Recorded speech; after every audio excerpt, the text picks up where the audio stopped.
Madilim ang langit nang kami dumaong sa isla. Ako si Marco at kasama ko ang aking kasintahan na si Lara. Matagalan na naming pinaplano ang bakasyong ito upang makalayo sa gulo ng lungsod at makahanap ng katahimikan. Ngunit sa paglapit namin sa Pampang, may kakaibang nararamdaman ako na hindi ko maipaliwanag. Parang may kakaiba sa lugar na ito. Bulong ni Lara habang inaabot ang aking kamay. Hinigpitan ko ang hawak sa kanya. Pinipilit na huwag ipakita ang kaba sa dibdib ko. Ang pag-awit ng mga ibon sa paligid ay tila may mensahe na hindi namin maintindihan. Pagkababa namin sa bangka, agad kaming sinalubong ng isang matandang lalaki. Nakasuot siya ng kulay kayumangging balabal at may hawak na baston. Maligayang pagdating, sabi niya, ngunit ang tono ng kanyang boses ay tila may halong babala. Nagkatinginan kami ni Lara pero nagpasya kaming sumunod. Habang naglalakad kami papasok sa isla, napansin namin ang mga bahay na gawa sa kahoy at kawayan. Ang mga tao ay tila tahimik na nagmamasid sa amin. May mga bata na nagtatakbuhan sa paligid, ngunit ang kanilang mga mata ay puno ng pagkausisa. Parang may lihim na nakatago sa likod ng kanilang mga ngiti. Sa gitna ng pamayanan, may isang malaking puno na tila sentro ng kanilang buhay. Ang mga ugat nito ay kumakalat sa lupa, parang bumabalot sa buong isla. Ang matandang lalaki ay huminto sa harap nito at nagbigay galang. Ito ang puno ng ating pamayanan, sabi niya, ang sentro ng lahat. Hindi ko alam kung bakit, pero may nag-udyok sa akin na lumapit sa puno. Ramdam ko ang kakaibang enerhiya na nagmumula dito. Hinawakan ko ang isa sa kanyang mga ugat at biglang may mga imahe na pumasok sa aking isipan. Mga imahe ng mga taong naglalakbay, nawawala at hindi na bumabalik. Napaatras ako at si Lara ay agad na lumapit sa akin. Marco, ano ing nangyari? Tanong niya, kitang-kita ang pag-aalala sa kanyang mukha. Sinubukan kong ngumiti para kalmahin siya pero hindi ko maalis sa isip ko ang mga nakita ko. Simula noon, naging tahimik ang paligid. Parang may mga mata na nakatingin sa amin mula sa bawat sulok ng pamayanan. Ang mga tao ay patuloy sa kanilang mga gawain, ngunit ramdam namin ang kanilang pag-iingat. May mga bulong na naririnig kami, mga bulong na nagsasabing may mga turista na nawawala sa isla. Isang gabi, habang kami ni Lara ay naglalakad malapit sa dalampasigan, may narinig kaming tunog. Isang mahina, halos hindi marinig na pag-awit.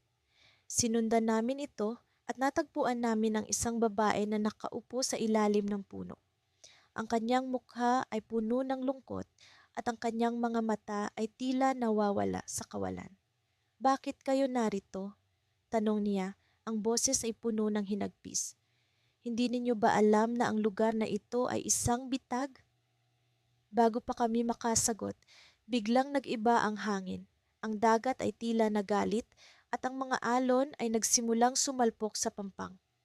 Ang babae ay tumayo at sa kanyang pagtalikod, nakita namin ang isang simbolo sa likod ng kanyang damit.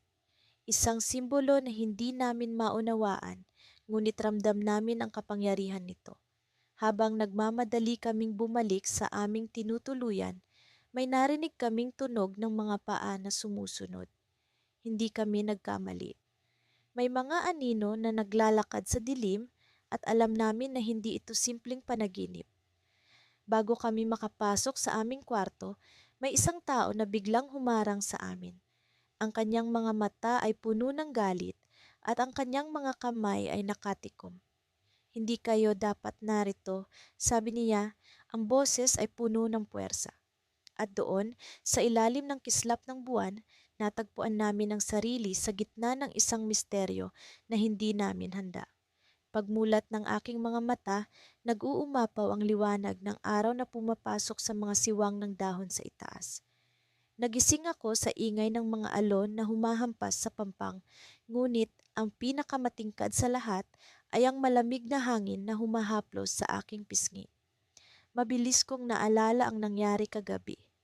Ako at si Lila, ang aking pinakamamahal, ay nagkayaring maglakad-lakad sa gabi sa dalampasigan ng isla, kung saan kami nagdesisyong magbakasyon.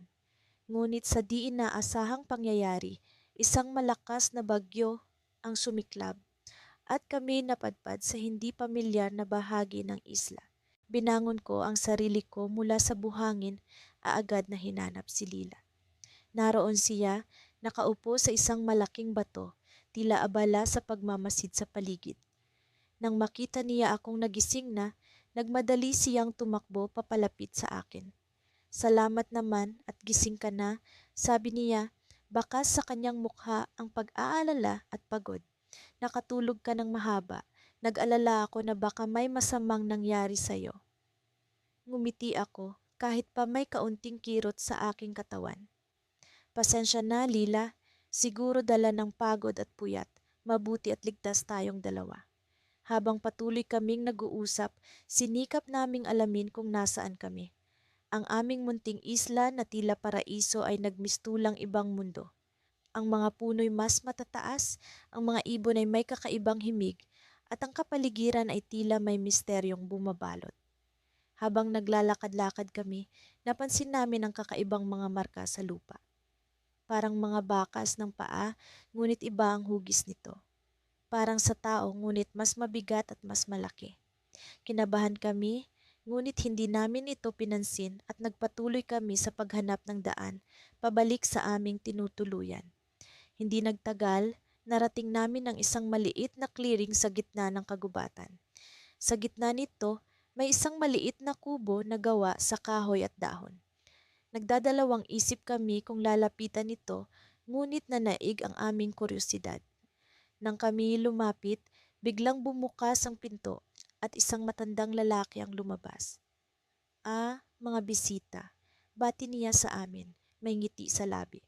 Hindi karaniwan na may mga dayuhang naliligaw sa bahaging ito ng isla. Nagkatinginan kami ni Lila, nagtatanungan ang aming mga mata. Pasensya na po kung nakakaabala kami, wika ko. Napadpad lamang kami rito dahil sa bagyo. Maaari po bang malaman kung nasaan kami? Tumawa ang matanda, ngunit sa halip na sagutin ang tanong, inanyayahan niya kaming pumasok sa kanyang kubo. Sa loob nito, puno ng iba't ibang kagamitan at mga nakasabit na halaman na hindi namin kilala. Inalok niya kami ng tetsaa mula sa isang maliit na palayok na kumukulo sa ibabaw ng apoy. Habang umiinom kami, nagsimula siyang magkwento. Ang isla na ito ay may taglay na lihim na matagal nang inilihim sa karamihan, simula niya. Mayroon ditong pamayanan na itinatago mula sa mga mata ng mundo. Tanging mga swerte lamang ang nakakarating dito. Hindi ko alam kung paniniwalaan ko ba ang sinasabi ng matanda. Ngunit sa kabila ng kanyang mga salita, may bahagi sa akin na nagsasabing totoo ang kanyang sinasabi. Si Lila naman ay halatang naguguluhan, ngunit nakamasid lamang siya habang iniinom ang kanyang tsaa. Anong klasing pamayanan po? Tanong ni Lila, puno ng kuryosidad.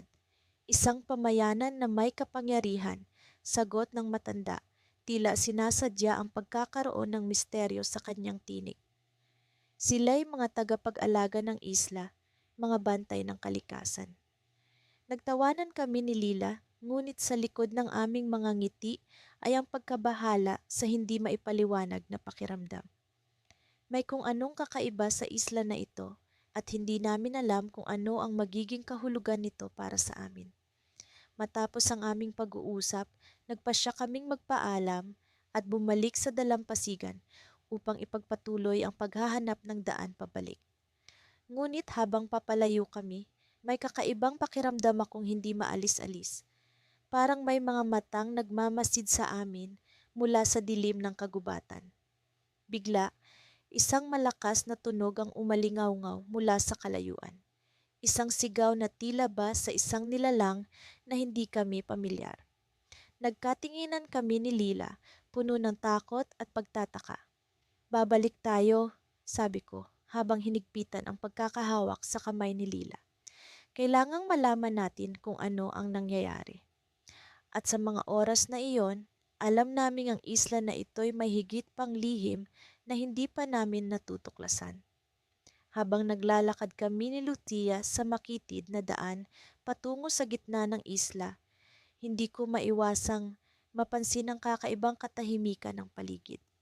Ang mga puno ay tila nagbabantay sa amin, ang kanilang mga dahon ay pawang mga mata na nagmamasid sa bawat kilos namin.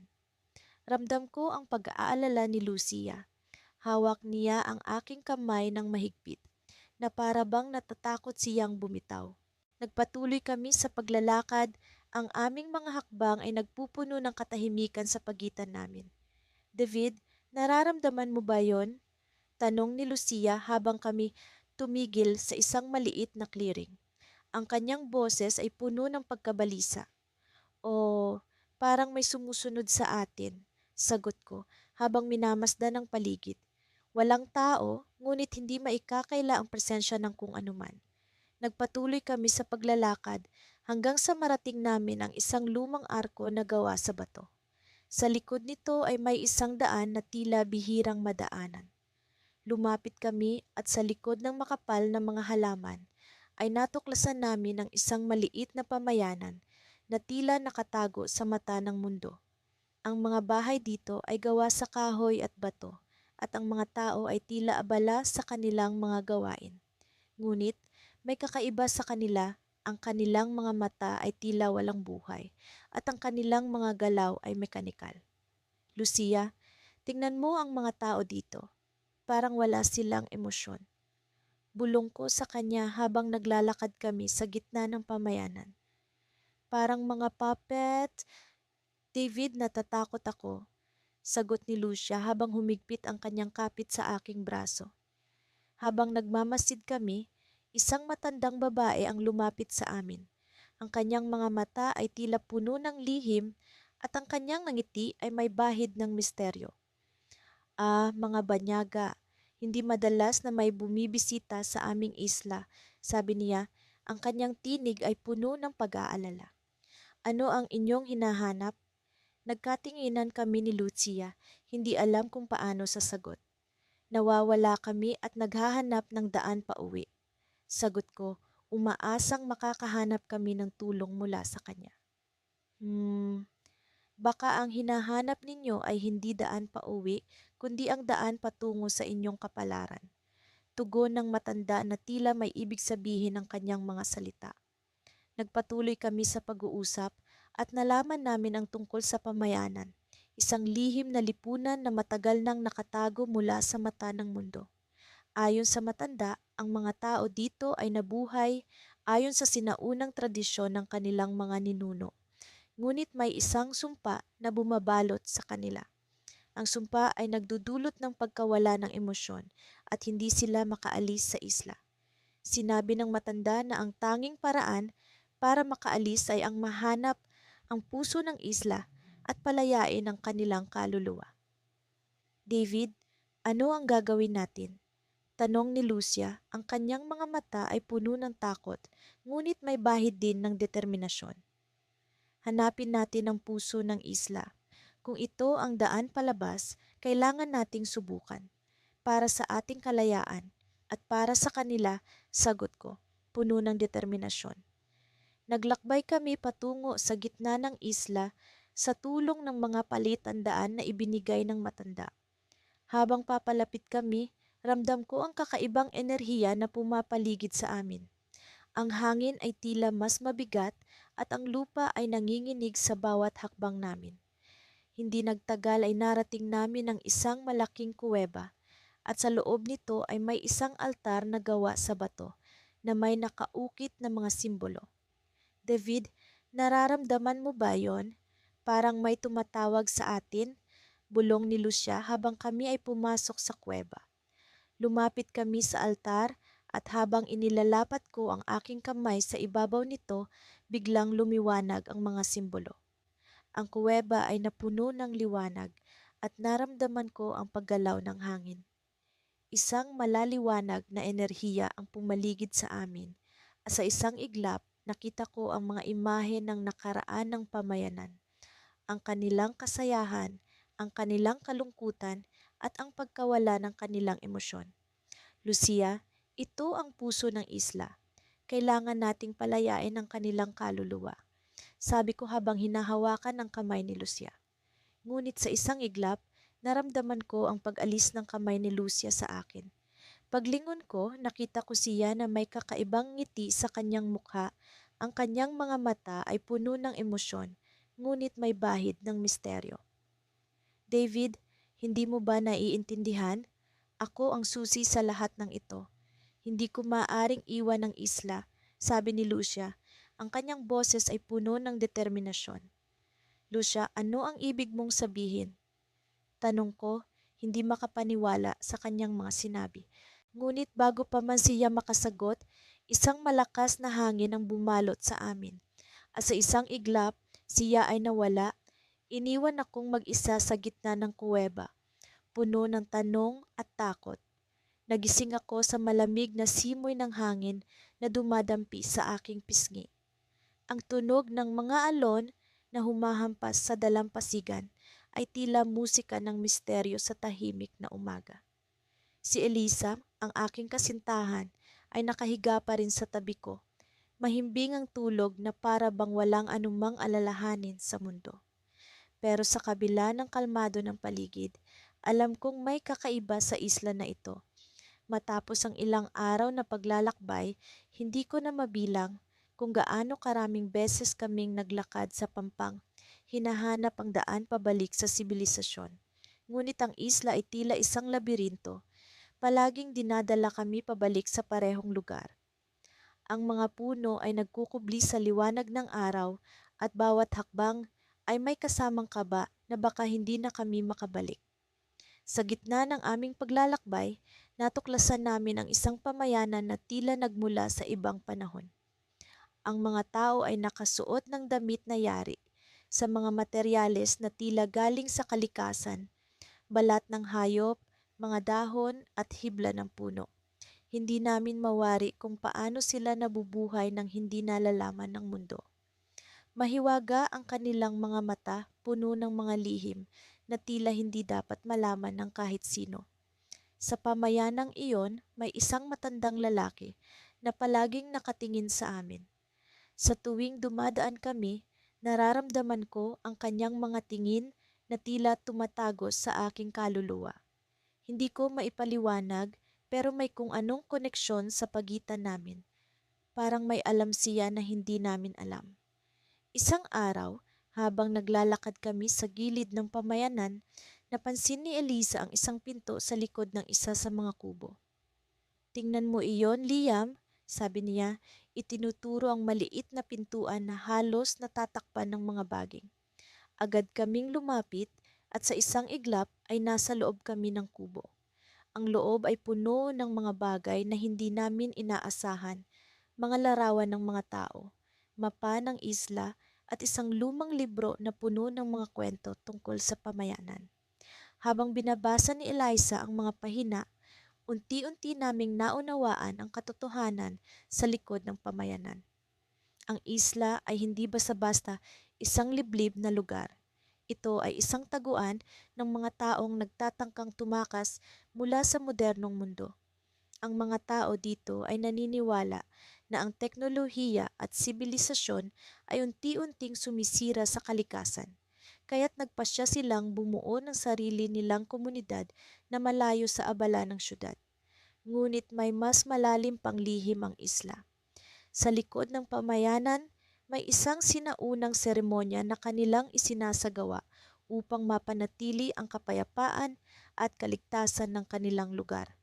Ang seremonya ay may kinalaman sa pag-aalay ng isang magkasintahan, isang ritual na sinasabing nagbibigay ng buhay sa isla. Sa bawat ilang taon, isang pares ang nawawala at hindi na muling nakikita. Nang bigla naming narinig ang mga yabag papalapit sa kubo, agad kaming nagkubli. Ang matandang lalaki ay pumasok, hawak ang isang lumang tungkod na may ukit ng misteryosong simbolo. Narinig namin ang kanyang boses na tila bumubulong. Ang oras ay malapit na. Ang susunod na pag-aalay ay narito na. Nanlamig ang buong katawan ko. Kami ni Eliza ang susunod na magkasintahan. Sa takot, hinawakan ko ang kamay ni Eliza at nagmadali kaming lumabas ng kubo. Sa aming pagtakbo, narinig namin ang mga sigaw ng mga tao sa pamayanan. Alam namin na kailangan naming makaalis sa isla, ngunit paano kung ang isla mismo ang humahadlang sa aming pagtakas? Habang nagtatago kami sa likod ng mga puno, napansin ko ang isang kayarian sa gitna ng kagubatan. Isang sinaunang bato na may ukit na hindi ko maipaliwanag.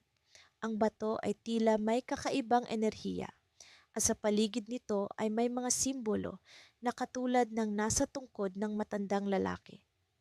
May kung anong puwersa ang humahatak sa amin papalapit. Hinawakan ko ang bato at sa isang iglap ay bumalot ang liwanag sa paligid. Naramdaman ko ang pag-ikot ng mundo at sa isang iglap ay nagbago ang lahat. Kami ni Eliza ay nasa ibang lugar na, hindi na sa isla, kundi sa isang pampang na puno ng mga tao. Nakakatakbo kami palayo, ngunit ang tanong ay bumabalik sa aking isipan. Paano kami nakatakas at ano ang naging kapalit ng aming pagtakas? Habang tumatakbo, nararamdaman ko ang pagod sa aking katawan, ngunit ang tanong ay hindi maalis sa aking isipan. Ang isla ba ay bahagi pa rin ng aming buhay o kami ba ang naging bahagi ng isla? Sa dulo ng aming pagtakbo, isang kotse ang huminto sa harap namin. Ang pinto ay bumukas at isang pamilyar na mukha ang lumabas. Ang matandang lalaki, ngayon ay nakasuot ng modernong damit. Maligayang pagdating sa mundo, sabi niya, may ngiti sa kanyang mga labi. At doon ko naintindihan, ang isla ay hindi kailanman iniwan kami. Kami pala ay nasa loob ng isang mas malaking misteryo, isang kwento na hindi pa tapos. Nagsimula ang umaga sa isla na tila punong-puno ng mga tanong at misteryo. Ang paligid ay tila tahimik, ngunit sa loob ko ay may bumubulong na kaba at pag-asam. Ang araw ay muling sumikat, ngunit ang liwanag nito ay hindi kayang paalisin ang dilim ng aming kaisipan. Kasama ko si Clara, ang aking kasintahan, at sa kabila ng mga nagdaang araw na puno ng takot at pag-aalinlangan, nananatili ang aming pag-asa na matuklasan ang lihim ng pamayanan sa isla. Habang kami ay naglalakad patungo sa gitnang bahagi ng isla, napansin namin ang kakaibang anyo ng mga puno. Ang kanilang mga dahon ay tila kumikinang sa ilalim ng araw na parang may buhay na nais ipakita sa amin. Sa bawat hakbang namin, naririnig ko ang mga pag-aspas ng hangin na tila boses ng mga naunang nanirahan dito. Si Clara ay mahigpit na nakahawak sa aking braso. Ang kanyang mga mata ay puno ng determinasyon at tapang. Marco, nararamdaman mo ba ito? Tanong ni Clara habang kami ay huminto sa harap ng isang malaking puno na may ukit na hindi namin mawari. Oo, Clara, parang may kakaibang enerhiya ang lugar na ito, sagot ko habang pinipilit kong basahin ang mga ukit sa puno. Ang ukit sa puno ay tila mga simbolo na hindi namin maipaliwanag. Nakapagtataka, ngunit sa kabila ng aming pagkamangha, naramdaman ko ang koneksyon ng mga simbolo sa aming kalagayan. Bawat linya at kurba ay tila may kwento. Kwentong nais iparating sa amin. Maya-maya pa'y may narinig kaming yapak mula sa likuran. Lumingon kami at nakita ang isang matandang lalaki na may dala-dalang baston. Ang kanyang mga mata ay tila may alam na hindi namin mahagilap. Lumapit siya sa amin ng dahan-dahan, ang kanyang mukha ay puno ng pagkakilala. Ano ang ginagawa ninyo rito? Tanong ng matanda. Ang kanyang tinig ay puno ng awtoridad, ngunit may halong kabaitan. Hinahanap po namin ang daan palabas ng isla, ngunit natutukso kami sa misteryo ng pamayanan dito. Sagot ko, umaasa na siya'y may kaalaman tungkol sa aming sitwasyon. Ngumiti ang matanda at tumingin kay Clara. Ang pamayanan dito ay may lihim na hindi basta-basta ibinabahagi. Ngunit kung tunay ang inyong hangarin, maaaring matulungan ko kayo, sabi niya habang naglakad papunta sa puno na may mga ukit. Sinundan namin siya at habang papalapit kami sa puno, ang mga ukit ay tila nagbago. Ang mga simbolo ay naging mas maliwanag at mas nauunawaan. Parang may mahiwagang puwersa na gumagalaw. Kasama namin, inaakay kami sa isang bagong pag-unawa. Ang pamayanan ay may sinaunang kasanayan na pinapasa sa bawat henerasyon. Ngunit, hindi lahat ay nararapat na malaman ito, sabi ng matanda habang kanyang hinawakan ang isang bahagi ng puno. Bigla kaming napaligiran ng liwanag. Ang paligid ay nagbago at kami ay nasa isang lugar na parang ibang mundo. Sa harapan namin, isang malaking pintuan ang bumukas at sa likod nito ay ang pamayanan na matagalin na naming hinahanap. Ang mga tao ay abala sa kanilang mga gawain, ngunit ang kanilang mga mata ay kalmado, puno ng kapayapaan. Dito ay makikita ninyo ang lihim ng isla, ngunit mag-ingat sapagkat hindi lahat ay tulad ng nakikita. Babala ng matanda bago siya tuluyang nawala sa aming paningin. Pinagmasdan namin ni Clara ang pamayanan. Ang mga bahay ay gawa sa kahoy, ngunit may mga palamuting tila galing sa sinaunang panahon. Ang mga tao ay nakasuot ng mga damit na may kakaibang disenyo at ang kanilang mga mukha ay puno ng kasiyahan. Habang kami ay naglalakad, naramdaman ko ang kakaibang pagkakakonekta sa lugar. Parang ako'y bahagi ng pamayanan at si Clara ay tila may nararamdaman ding katulad sa akin. Sa kabila ng ganda ng lugar, ang aking kaisipan ay hindi mapakali. May bumubulong na babala na ang lahat ng ito ay may kapalit. Sa dulo ng aming paglalakbay, natagpuan namin ang isang lumang aklat na nakapatong sa isang altar. Ang kanyang mga pahina ay tila nag-aanyaya na basahin namin. Nang buksan namin ito, narinig namin ang isang tinig na nagmumula sa loob ng aklat, isang tinig na nagbabala. Ang lihim ay hindi para sa lahat, ngunit kung ito'y inyong pipiliin, kayo ay hindi na makakabalik. Sabi ng tinig na nagbigay ng matinding kaba sa aming puso. Tumingin ako kay Clara. Sa kanyang mga mata ay ang pag-aalinlangan at takot. Ngunit sa kabila nito, naroon ang determinasyon na malaman ang katotohanan. Marco, kailangan nating magpasya. Ano ang gagawin natin? Tanong ni Clara habang siya'y humawak sa aking kamay. Sa puntong iyon, alam kong kailangan naming pumili. Ngunit bago pa man kami makapagdesisyon, ang pintuan sa likod namin ay nagsara ng bigla. Ang pamayanan ay naglaho at kami naiwan sa gitna ng kagubatan. Ang paligid ay puno ng misteryo. Hindi ko alam kung ano ang susunod na mangyayari. Ngunit ang isang bagay ay malinaw. Ang lihim ng isla ay hindi basta-basta ibibigay. At kami naipit sa isang desisyong hindi namin inaasahan. Sa wakas, nagising ako sa dilim ng isang malamig na silid. Ramdam ko ang bigat ng aking ulo at ang hilong tila ba'y umiikot ang mundo. Sinubukan kong bumangon, ngunit parang mga bakal, ang aking mga braso at binti, nakararamdam ng panghihina. Sa gilid ng aking mata, nakita ko si Mara, ang aking pinakamamahal, nakahiga sa isang katabing kama at tila ba'y hindi pa rin gumigising. Ang mga alaala ng aming paglalakbay sa isla ay bumalik sa akin, ang mga magagandang tanawin, ang mga tawanan namin, at ang hindi maipaliwanag na pagkatakot noong kami biglang nagising sa kakaibang pamayanan. Nang makatagpo kami ng mga tao sa isla, ang una naming akala'y mga simpleng mamamayan lamang sila na naninirahan ng payapa. Subalit, habang unti-unting lumalalim ang aming pag-uusap, napansin naming may kakaibang kinikilos ang mga ito. May mga tanong silang tila ba'y paulit-ulit na sinasagot at ang kanilang mga matay walang emosyon. Nakaramdam kami ng pag-aalala, ngunit nagdesisyon kaming manatili upang alamin ang kanilang lihim. Hindi namin alam na iyon ang magiging simula ng aming bangungot. Bumalik ang aming alaala sa gabing iyon, ang pagdating ng mga taong may suot na maskara, ang kanilang mga kamay na pilit kaming hinila papunta sa isang lugar na hindi namin alam. Lahat ay mabilis na nangyari at ang huling naalala ko ay ang pagdilim ng aking paningin. Dahan-dahan akong bumangon, pinilit kong lumapit kay Mara. Hinawakan ko ang kanyang kamay, umaasang magigising siya sa aking paghipo. Mara, gising na, bulong ko, puno ng pag-aalala at pananabik. Unti-unting dumilat ang kanyang mga mata at nakita ko ang takot sa kanyang mukha. "Nasaan tayo, Liam?"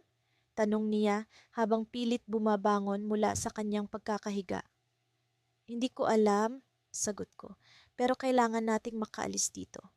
Habang kami ay nag-uusap, narinig namin ang mga yabag mula sa labas ng silid. Agad kaming napatigil, pinakiramdaman ang bawat tunog. Ang pintuan ay unti-unting bumukas at tumambad sa amin ang isang lalaki na may suot na puting damit. Ngumiti siya sa amin, ngunit ang kanyang mga ngiti ay puno ng misteryo at tila ba'y may itinatagong lihim.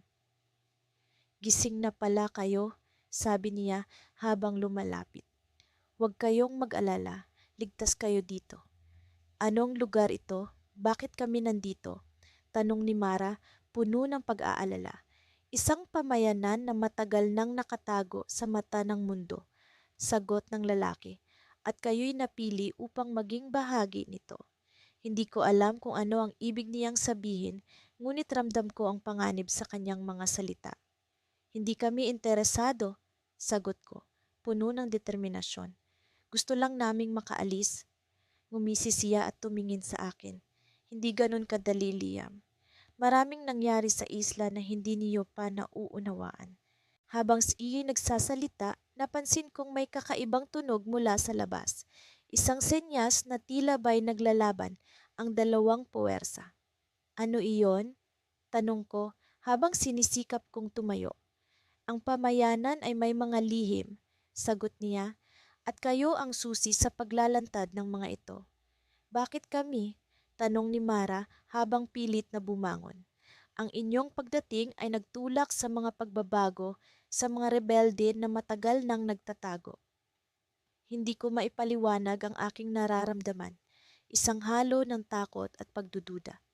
Ngunit sa likod ng lahat ng ito, alam kong kailangan naming makahanap ng paraan upang makatakas.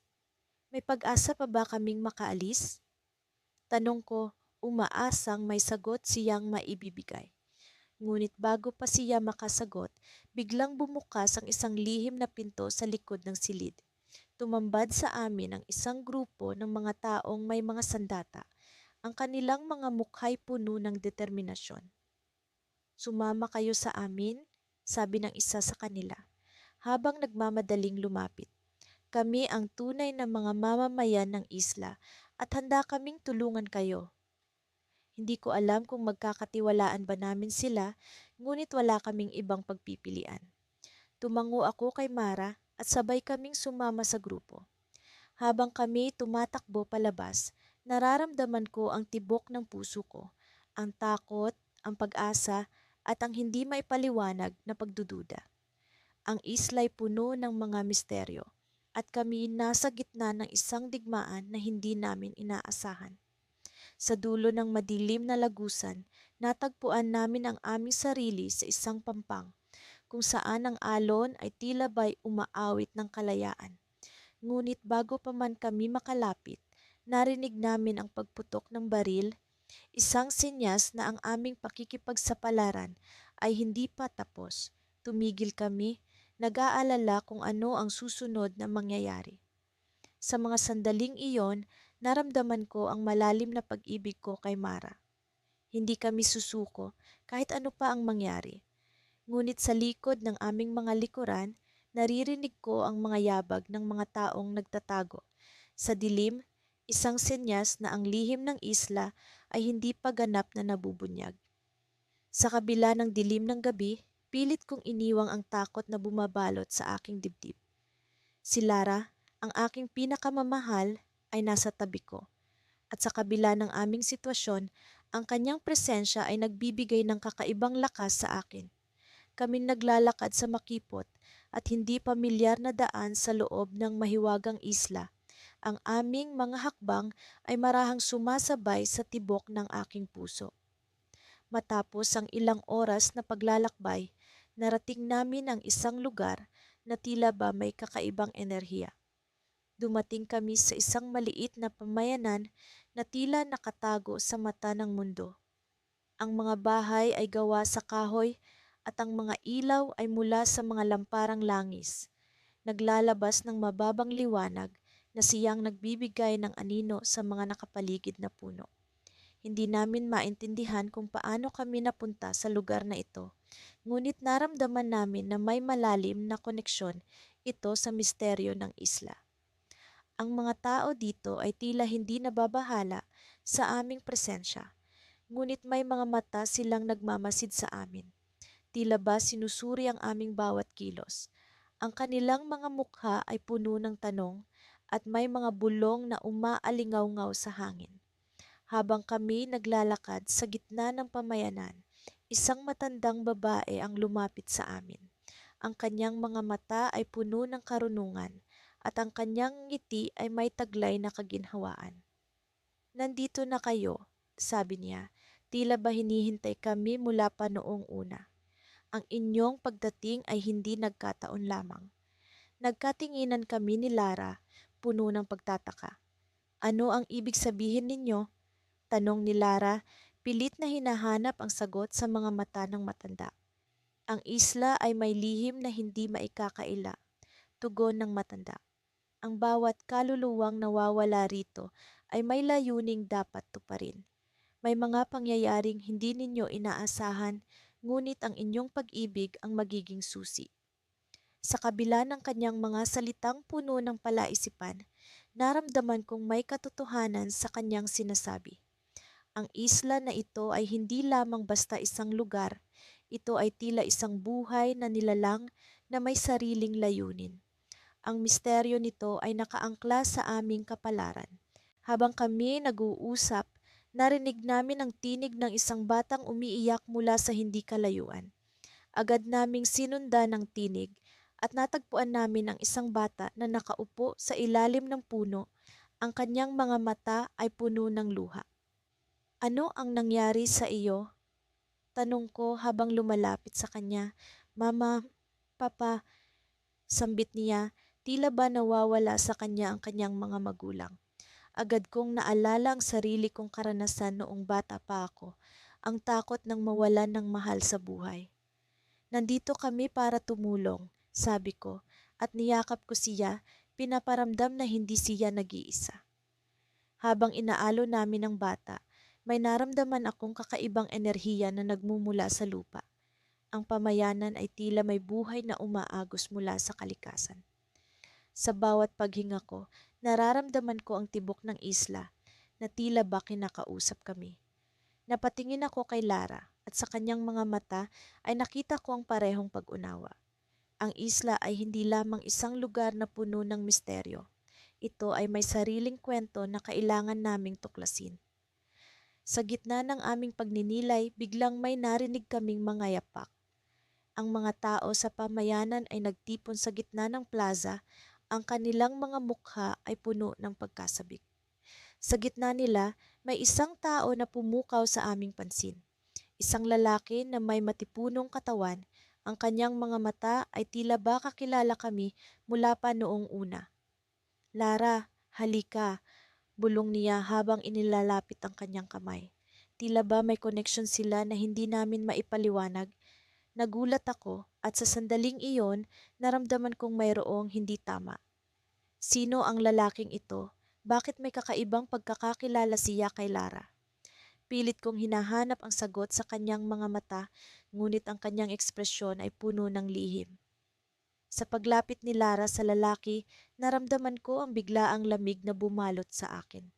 Ang bawat hakbang niya ay tila ba humahatak sa kanya palayo sa akin. May pahiwatig ng panganib sa hangin, ngunit hindi ko alam kung saan ito nagmumula.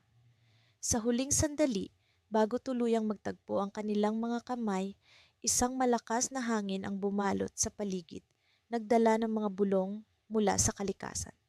"Magsisimula na ang takdang oras," sabi ng hangin, puno ng mga salitang hindi namin lubos na maunawaan.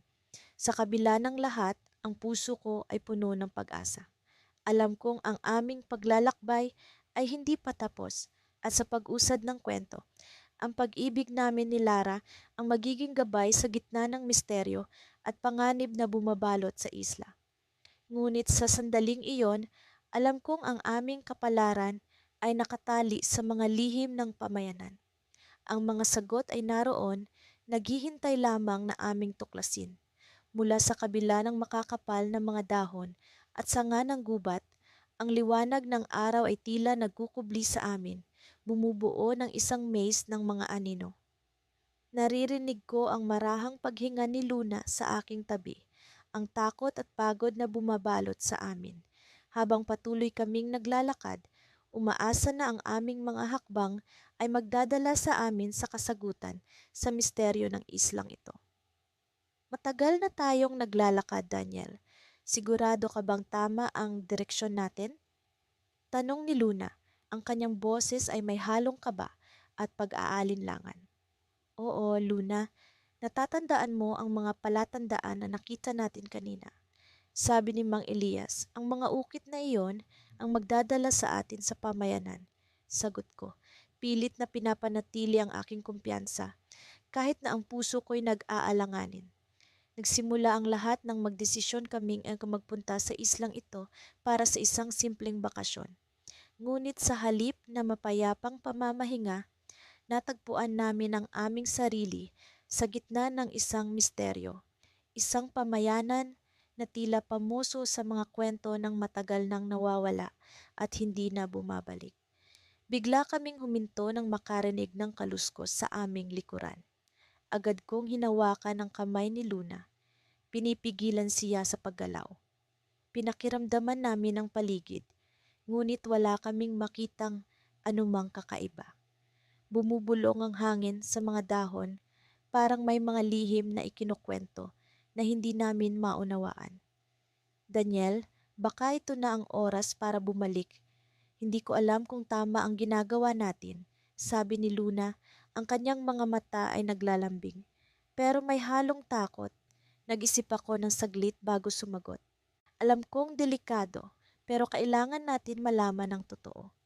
Kung may pamayanan dito na hindi natin alam, maaaring may koneksyon ito sa mga nawawalang tao. Patuloy kaming naglakad, ang mga hakbang namin ay nag-echo sa katahimikan ng gubat. Hanggang sa wakas, narating namin ang isang lugar na tila binabantayan ng mga puno na nagkukumpol-kumpol.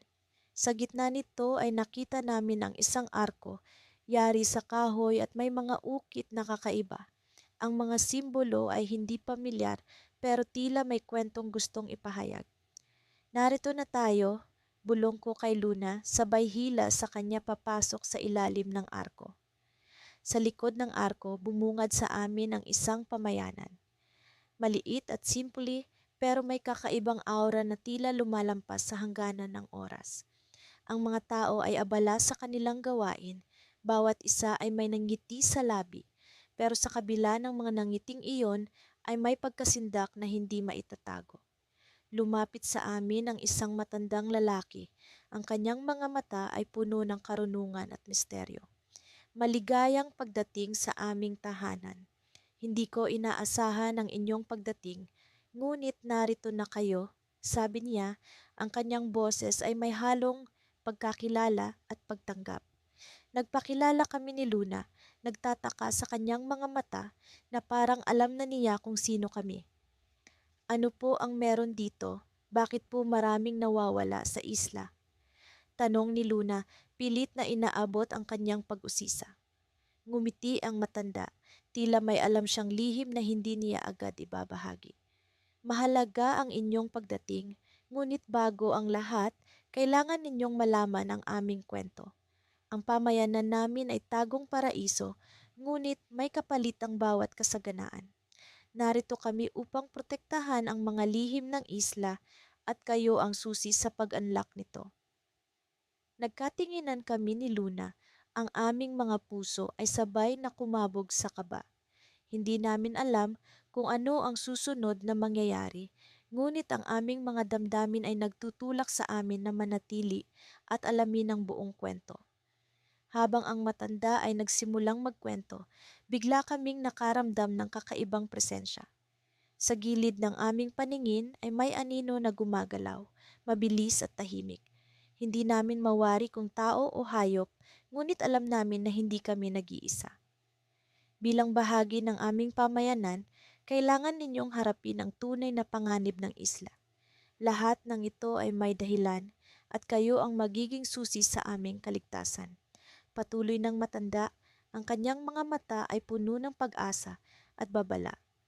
Nagkaroon ng biglaang ingay mula sa likuran at bago pa man kami makagalaw, isang anino ang lumitaw sa aming harapan. Sa isang iglap, naramdaman ko ang malamig na hangin sa aking balat, kasabay ng pagbulusok ng takot sa aking puso. Ang anino ay nagwika, hindi lahat ng nagtatangkang umalis ay nagtatagumpay. Ang pamayanan ay may lihim na hindi ninyo dapat malaman. Sa sandaling iyon, alam namin ni Luna na ang aming paglalakbay ay hindi pa tapos.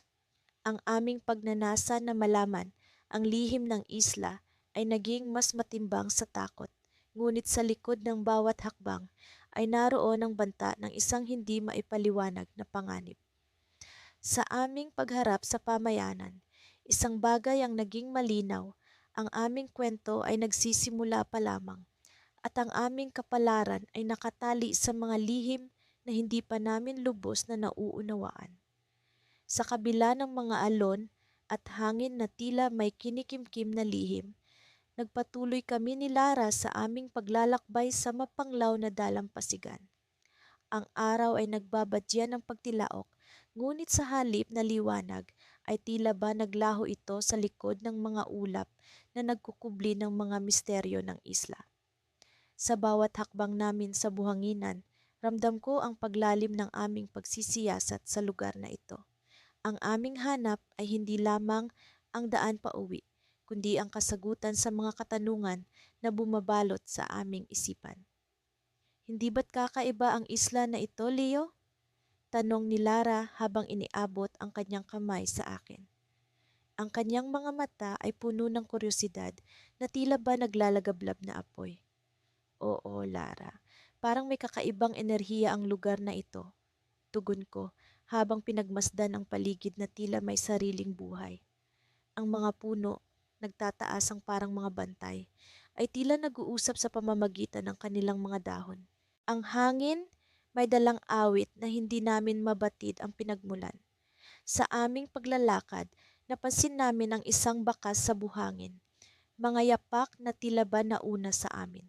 Sinundan namin ito, umaasang magdadala sa amin sa pamayanan na nababalot ng misteryo. Ang aming mga puso ay umaasa, ngunit sa likod ng pag-asang iyon ay may takot na bumabalot sa aming mga damdamin.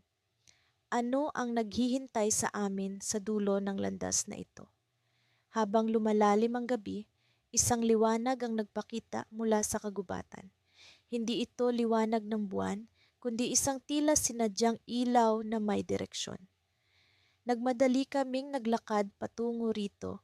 Ang aming mga yapak ay nag-uunahan sa pag-abot sa kung anumang pinagmumulan ng liwanag. Sa wakas, narating namin ang isang clearing. Dito, tumambad sa amin ang isang pamayanan na tila ba nagmula sa ibang panahon. Ang mga bahay, yari sa kahoy at bato, ay nakapalibot sa isang plaza na tila ba sentro ng kanilang buhay. Ang mga tao ay naglalakad, ang kanilang mga kilos ay tahimik, ngunit puno ng layunin. Ramdam ko ang kahulugan sa bawat galaw, na parang may sinasabi sa amin ang bawat hakbang. Hindi ba't ito ang hinahanap natin, Leo? Tanong ni Lara. Ang kanyang boses ay puno ng pagkamangha.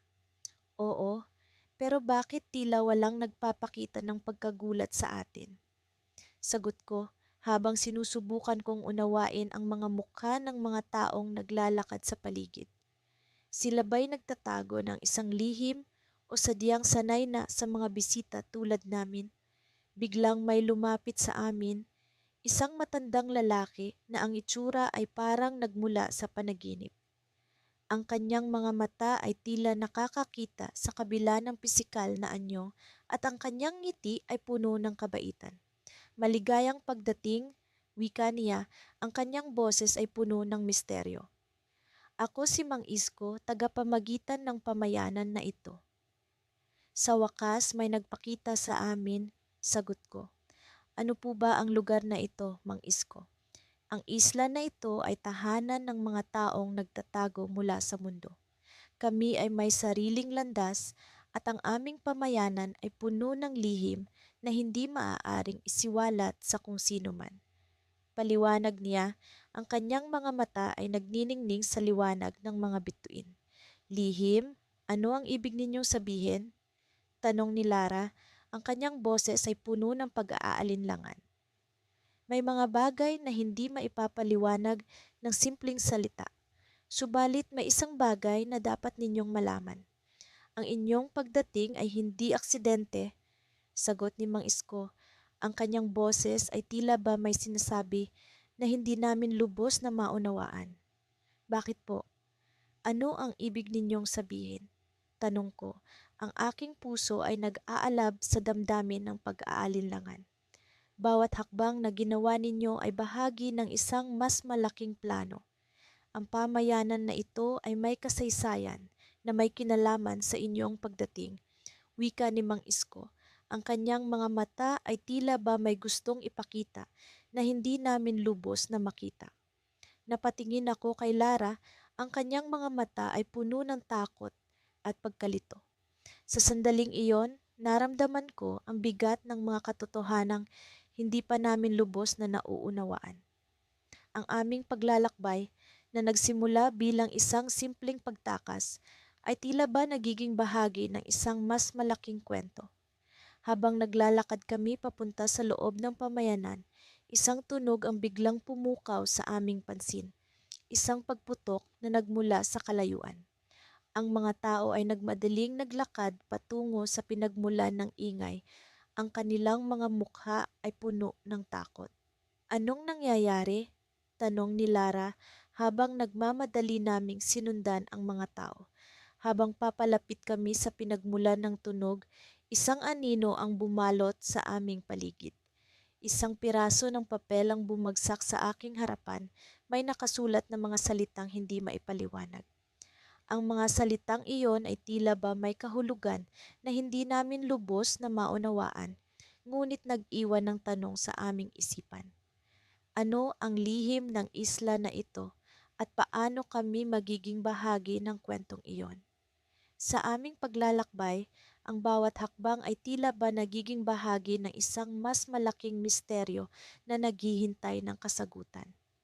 Sa mga naunang bahagi ng aming kwento, natagpuan namin ang aming mga sarili sa isang misteryosong isla na tila may sariling buhay. Ang simula ng aming paglalakbay ay puno ng romansa at pag-asa, ngunit hindi nagtagal. Ang isla ay unti-unting nagpakita ng kanyang masalimuot na lihim. Ngayon, sa bahagi tis, ipagpapatuloy ko ang kuwento kung saan kami ni Lila ay nahaharap sa pinakamalaking pagsubok sa aming pag-ibig at tapang. Nagising ako sa malamig na sahig ng isang kubo. Nakahiga pa rin sa tabi ko si Lila, mahimbing ang kanyang tulog.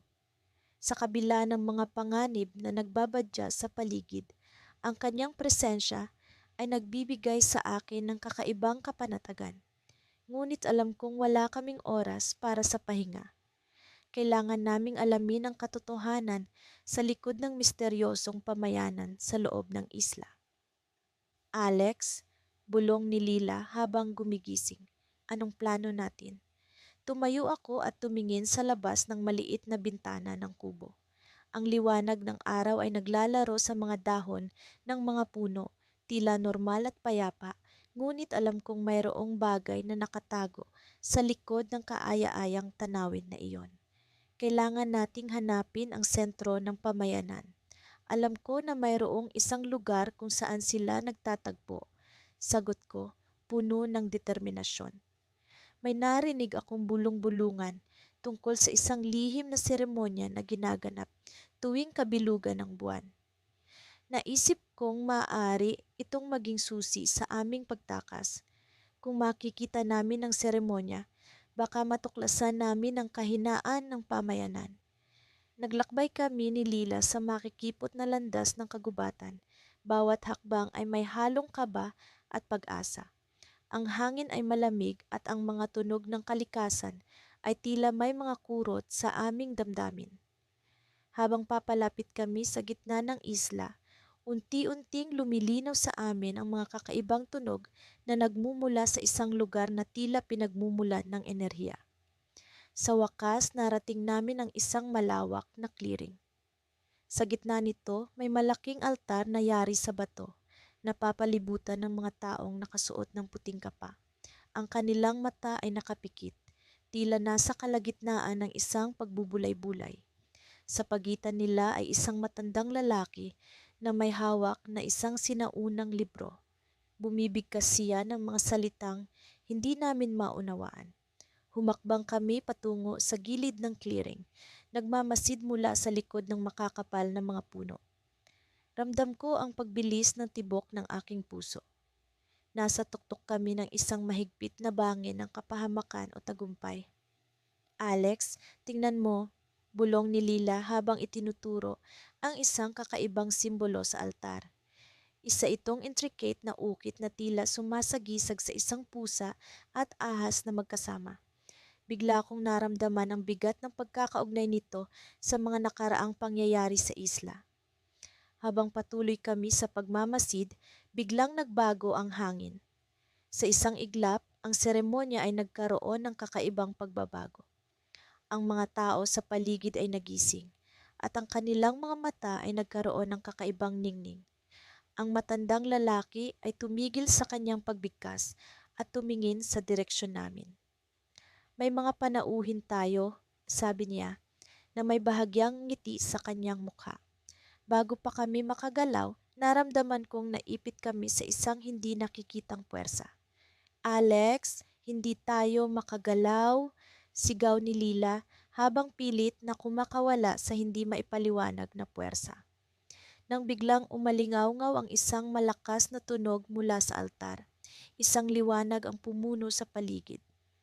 Sa gitna ng liwanag na iyon, nakita ko ang mga mata ng matandang lalaki na tila may hawak ng mga lihim na hindi ko maabot. Isa itong pagtingin na puno ng pag-unawa at isang babala. Ang isla ay may buhay, sabi niya, at kayo ay bahagi ng kanyang kwento. Sa likod ng kanyang mga salita, mayroong isang biglang pagyanig sa lupa. Ang mga puno ay nag-ugong at ang altar ay nagbigay ng isang malakas na pagputok ng liwanag. Sa isang iglap, kami ni Lila ay naramdaman ang pagdaan ng isang kakaibang puwersa sa aming mga katawan at ang mundo ay tila umikot ng napakabilis. Nang magbalik ang aming pandama, ang mga tao sa paligid ay naglaho at kami ay napadpad sa ibang bahagi ng isla. Isang lugar na hindi namin alam, puno ng kakaibang halaman at mga hayop. Ngunit walang pamayanan, walang altar. Lila, ano ito? Tanong ko, puno ng pagkalito. Alex, tingnan mo ang marka natin sa balikat. Sagot niya habang tinuturo ang isang bagong tatak sa aming balat. Isang simbolo ng pusa at ahas. Sa puntong iyon, alam kong ang isla ay may mas malalim na misteryo kaysa sa aming inaakala.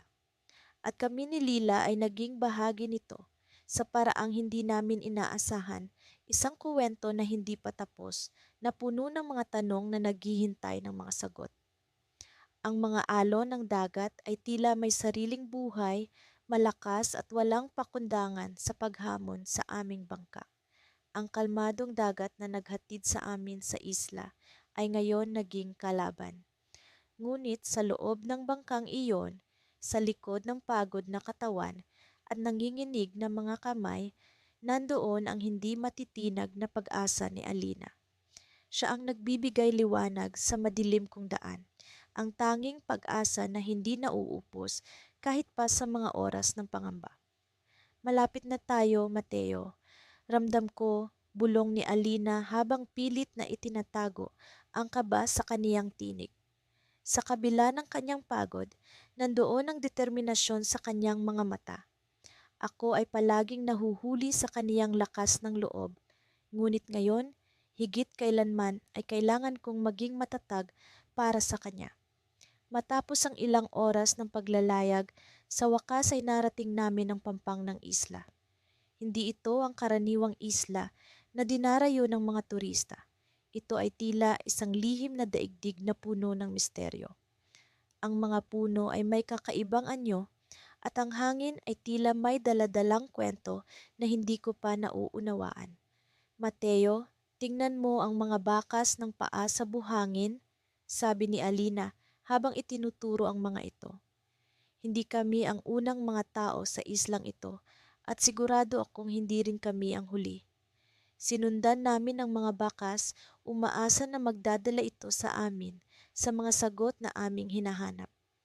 Habang lumalalim kami sa kagubatan, naramdaman ko ang kakaibang presensya na bumabalot sa amin. Sa bawat hakbang, tila may mga matang nakamasid, mga matang hindi ko makita ngunit nararamdaman. Alina, may nararamdaman ka bang kakaiba? Tanong ko, pilit na itinatago ang takot sa aking tinig. Oo, Mateo, parang may mga mata sa likod ng mga puno. Tugon niya, na tila ba nagkakaroon kami ng parehong pakiramdam. Mas lalo kaming nagmadali sa paglakad, umaasang sa dulo ng daan ay ang mga kasagutan sa aming mga katanungan. Sa wakas, narating namin ang isang maliit na pamayanan sa gitna ng kagubatan. Ang mga bahay ay gawa sa kahoy, simple ngunit tila ba may taglay na kakaibang enerhiya. Ang mga tao ay abala sa kanilang mga gawain, ngunit hindi maikakaila ang kanilang mga tingin na puno ng pagtataka at pag-iingat sa aming dalawa. Mateo, tingnan mo ang mga mukha nila. Parang kilala nila tayo, bulong ni Alina, habang kami ay naglalakad papasok sa pamayanan.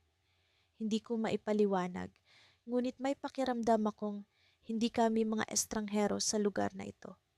Isang matandang lalaki ang lumapit sa amin. Ang kanyang mukha ay puno ng karunungan at misteryo. Mateo, Alina, kami ay matagal nang naghihintay sa inyo. Sambit niya na tila ba alam na niya ang aming mga pangalan. Paano niya kami nakilala?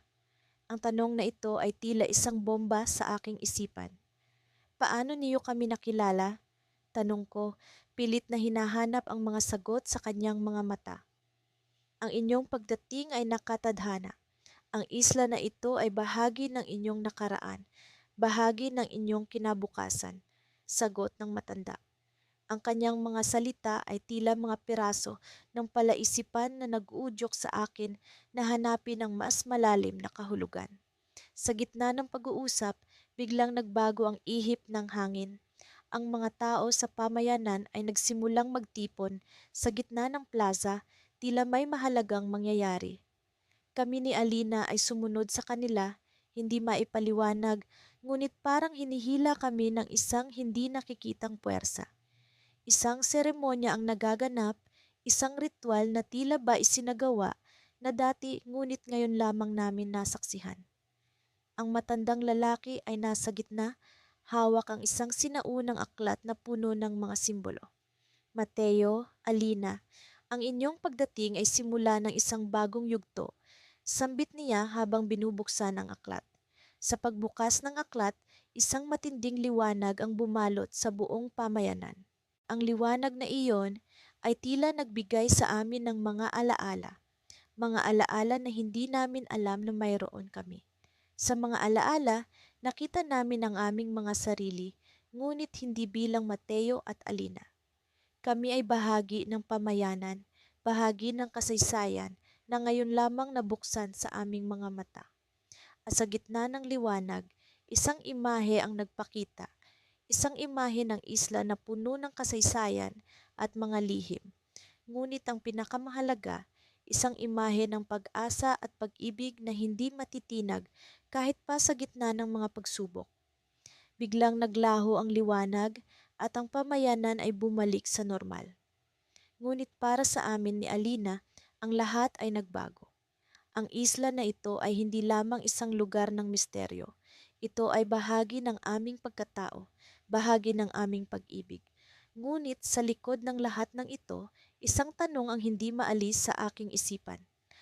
Ano ang susunod na mangyayari? Sa likod ng mga ngiti ng mga tao sa pamayanan, naramdaman ko ang isang banta. Isang banta na hindi ko pa lubos na nauunawaan. Ngunit alam ko na sa susunod na hakbang namin ni Alina, ang mga lihim ng isla ay patuloy na magbubunyag ng kanilang mga sarili at ang aming pag-ibig ang magiging aming gabay. Sa likod ng bawat lihim, sa likod ng bawat kwento, ang aming pag-ibig ay magiging aming sandigan. Ngunit ang tanong, hanggang kailan namin maitatago ang aming mga pinaniniwalaan? Ang liwanag ng buwan ay tila isang mapaglarong anino na nagtatago sa likod ng mga ulap, habang unti-unting bumabalik ang katahimikan sa paligid ng isla. Ako si Marco, ang kalahati ng magkasintahan na nawala sa lugar na ito na tila isang misteryosong labyrinth. Kasama ko si Luna, ang aking mahal, sa paglalakbay na ito na puno ng lihim at panganib. Sa bawat hakbang na aming tinatahak, nararamdaman ko ang pagkapit ng malamig na hangin sa aking balat, parang babala ng mga hindi nakikitang mata. Sa paglipas ng mga araw, natuklasan namin ang mga kakaibang palatandaan sa isla, mga simbolo at inskripsyon na tila nakaukit sa bato na parang nagsasabi ng mga kwento ng nakaraan. Ang pighati ng mga nauna sa amin ay nararamdaman sa bawat sulok ng lugar na ito. Subalit, sa kabila ng mga panganib, naroon ang pag-asang matuklasan ang lihim ng pamayanan na tila nagtatago sa likod ng mga kagubatan.